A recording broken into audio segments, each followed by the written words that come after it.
2 janvier, Genèse chapitre 3, verset 1 au chapitre 4, verset 26.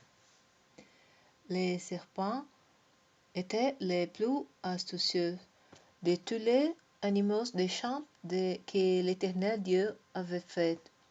Il demanda à la femme, « Vraiment, Dieu vous a dit, vous n'avez pas le droit de manger du fruit de tous les arbres du jardin ?»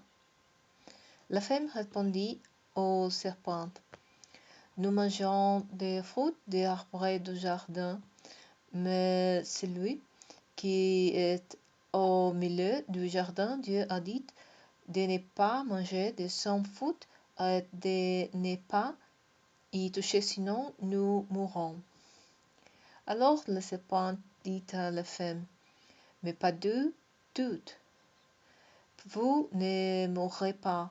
Seulement Dieu sait bien que les jours où vous mangerez, vos yeux s'ouvriront et vous serez comme Dieu, décidant vous-même ce qui est bien ou mal. » Alors la femme vit que les fruits de l'arbre étaient bons à manger, agréables aux yeux, et qu'il était précieux pour ouvrir l'intelligence.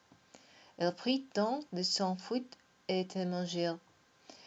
Elle en donna aussi à son mari qui était avec elle, et il en mangeait. Alors les yeux de tous deux s'ouvrirent, et ils se rendirent compte qu'il était nu. Ils se firent donc des pains en cousant ensemble de feuilles de figuier. Au moment de la prise de soin, ils entendirent la voix de l'Éternel Dieu parcourant le jardin. Alors l'homme et sa femme se cachèrent de l'Éternel Dieu parmi les arbres du jardin. Mais l'Éternel Dieu appela l'homme et lui demanda, « Où es-tu » Celui-ci répondit, « J'ai entendu ta voix dans le jardin et j'ai eu peur, car je suis nu. Alors je me suis caché. » Dieu dit, « Qui t'a appris que tu es nu? Aurais-tu mangé du fruit de l'arbre dont je t'avais défendu de manger ?» Adam répondit, « La femme qui est placée auprès de moi, c'est elle qui me a donné, et j'ai mangé. » L'Éternel Dieu dit à la femme, « Pourquoi as-tu fait cela? » « C'est le serpent qui m'a trompé, » répondit la femme, « et j'ai mangé. » Alors l'Éternel Dieu dit au serpent, « Puisque toi, tu as fait cela, tu es maudit parmi toutes les bêtes et tous les animaux sauvages. Tu te traîneras sur le ventre, tu mangeras de la poussière tout au long de ta vie. Je susciterai de l'hostilité entre toi et la femme, entre ta descendance et sa descendance. Celle-ci t'agressera la tête et tu lui mordras le talon. » Dieu dit à la femme, « Je rendrai ta grossesse très pénible, et c'est dans la souffrance que tu mettras au monde ta enfant. Tes attentes seront tournées vers ton mari, mais lui, il te dominera. » Il a dit à Adam, « Puisque tu as écouté ta femme, et que tu as mangé des fruits de l'arbre dont je t'avais défendu de manger, le ciel est maudit à cause de toi. C'est avec peine que tu endureras ta nourriture tout au long de ta vie. Il te produira des épines et des chardons, et tu mangeras des produits du sol. Tu en tireras ton pain à la sueur de ton front, jusqu'à ce que tu retournes à la terre, puisque tu as été tiré de celle-ci. Car toi, tu es poussière, et tu retourneras à la poussière. L'homme nomma sa femme Ève, elle est devenue en effet la mère de toute vie humaine. L'Éternel Dieu vit Adam et à sa femme des vêtements de peau pour les habiller. Puis il dit, voici que l'homme est devenu comme l'un de nous pour décider du bien et du mal.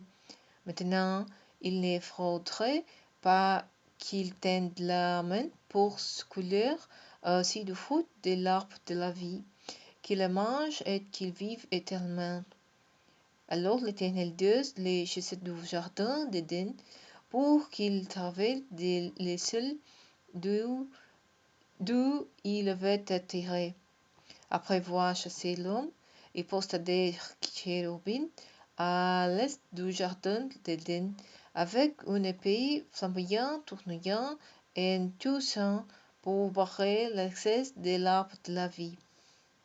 L'homme s'unit à Ève, sa femme. Elle devint enceinte et donna naissance à Caïn. Elle dit, j'ai formé un homme avec l'aide de l'Éternel. Elle mit encore au monde les frères de Caïn et Abel. Abel devint berger et Caïn cultivateur. Au bout d'un certain temps, Caïn présente des produits de la terre en offrande de l'Éternel. Abel, lui aussi, fit une offrande et présenta les premiers-nés de son troupeau et en offrit les meilleurs morceaux. L'Éternel prête attention à Abel et à son offrande, mais pas à Caïn et son offrande.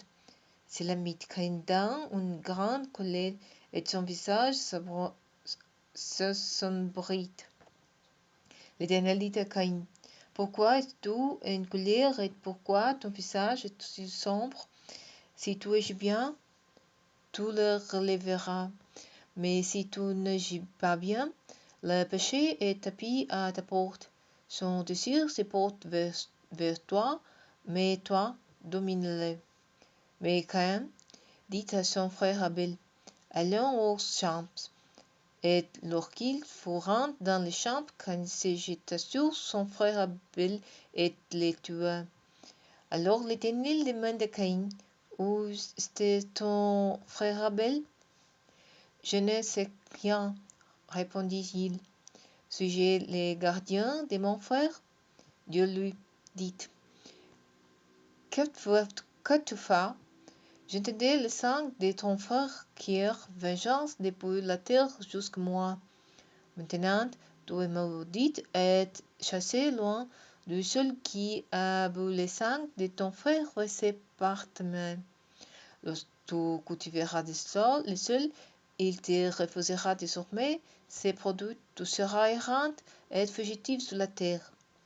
Caïn dit à l'Éternel, ma faute est trop lourde à porter. Voici que tu me chasses aujourd'hui, loin du sol fertile, et je devrais me cacher loin de toi.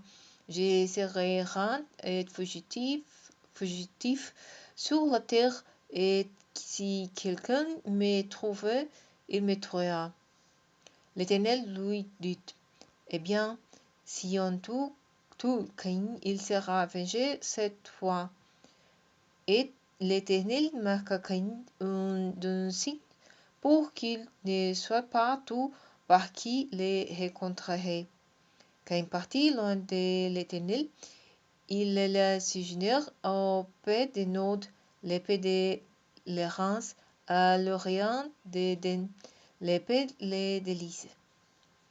Caïn s'unit à sa femme, elle devint enceinte et mit au monde Enoch. Caïn bâtissait une ville qu'il appela Enoch du nom de son fils. Enoch fut l'ancêtre d'Irad, qui eut pour descendante Meuel, Méthusel et Lémec. Lémec prit 2 femmes pour épouses. L'une s'appelait Ada et l'autre Tsilla. Ada mit au monde Jébal, le père des nomades habitant sous des tentes et au milieu de leurs troupeaux. Il avait pour frère Jubal, le père des tous ceux qui jouaient de la lyre et de la flûte. Zilla, de son côté, mit au monde Tubal-Caïn, qui forgeait tous les instruments de bronze et de fer. La sœur de Tubal-Caïn s'appelait Naama.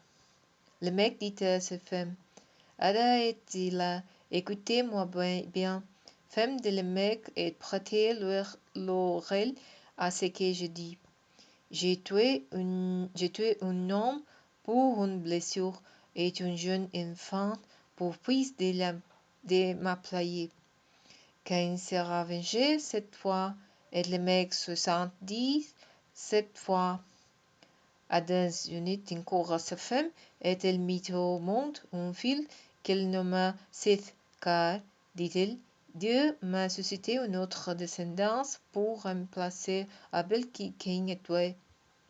C'est aussi un fils qu'il appela Enoch. C'est à cette époque là qu'on a commencé à prier l'Éternel.